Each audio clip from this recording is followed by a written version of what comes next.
It was a warm morning on the 1st of August. The sky was blue with only a few light gray clouds. Everyone at the competition agreed that it was a beautiful day for eel hunting. As Alex watched the nervous participants receive words of kind support from their family and friends, she began to feel nostalgic. She scanned the crowd looking for her father. Alex saw him standing at the edge of Stony Loch with a complete look of determination on his face. "Good luck," Alex commented, appearing behind her father. Mr. Pierce turned around and smiled. "Thanks, but don't expect me to perform any miracles out there. I was talking to another participant who said he's been eel hunting since he was a lad. These people have had years of experience. I'll never be able to beat them." "Win or lose, you should be proud of your effort you've put into this competition. And you know as well as I do that you're a fierce competitor, no matter what the game is." "Thanks, Alex." "Will all the competitors please line up at the red ribbon?" A man with a strong Scottish accent said into the microphone. "The first annual eel catching competition is about to begin." Alex gave her father a reassuring smile before he joined the other competitors at a large red ribbon. "Ready?" the announcer shouted, once all the participants were lined up at the edge of Stony Loch. "Get set. Go!" Alex had to suppress a laugh as 25 men jumped excitedly into the loch. Cheers and words of encouragement were being shouted by the spectators. Alex even found herself cheering with all the excitement. 30 minutes was the allotted time for the first round. After 5 minutes, the cheers began to die down. Now, everyone waited anxiously on the embankment.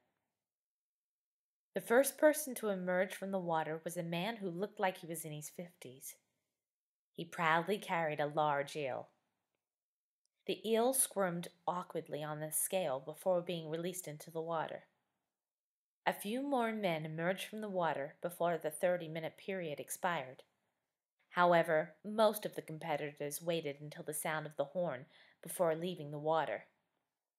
Alex scanned the crowd of soaking wet men. Although the eels varied in size, almost everyone had caught one. Those who hadn't looked very disappointed. Alex continued to search for her father. "Everyone out of the water," the announcer called. "Your 30 minutes are up." "Where is he?" Alex thought, as her heart beat frantically. Memories of the similar incident that had taken place at Stony Loch circulated in her mind. She wondered if this was one of his jokes. "This isn't a joke," she concluded. "He would never ruin his chances of winning just to scare me." Suddenly, Mr. Pierce resurfaced. Then, just as quickly as he had appeared, he disappeared with a large splash. "Dad!" Alex cried.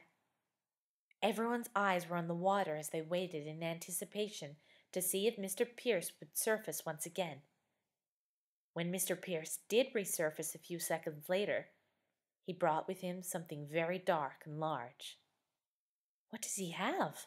a woman asked. Silence overcame the crowd as Mr. Pierce struggled towards the shore with the unidentified thing. "My gosh!" a man cried. "He's carrying the largest eel I've ever seen." Alex's mouth dropped open as she realized what the man had said was true. "He needs our help," another man shouted. Many of the competitors jumped into the water and swam towards Mr. Pierce in the large eel. Within minutes, Mr. Pierce, along with 7 other men, pulled a 15-foot eel from the loch. "Are you all right?" Alex cried, running to her father's side as he collapsed on the ground in exhaustion.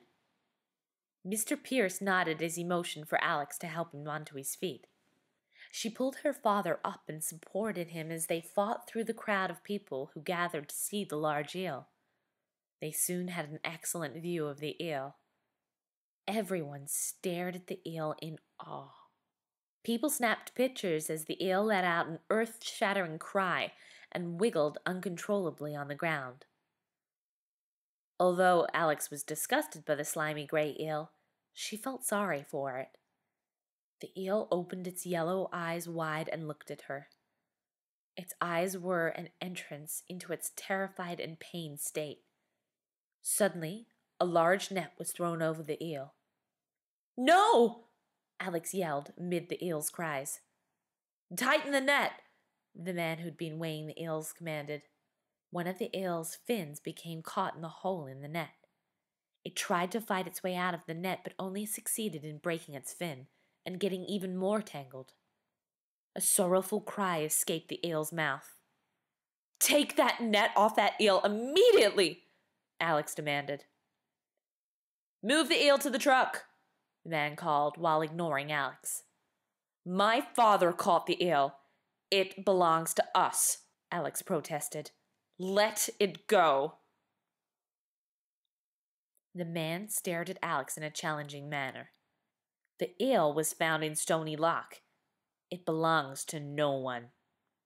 Alex was about to reply to the man's comment, but didn't have the opportunity as she heard her father moan.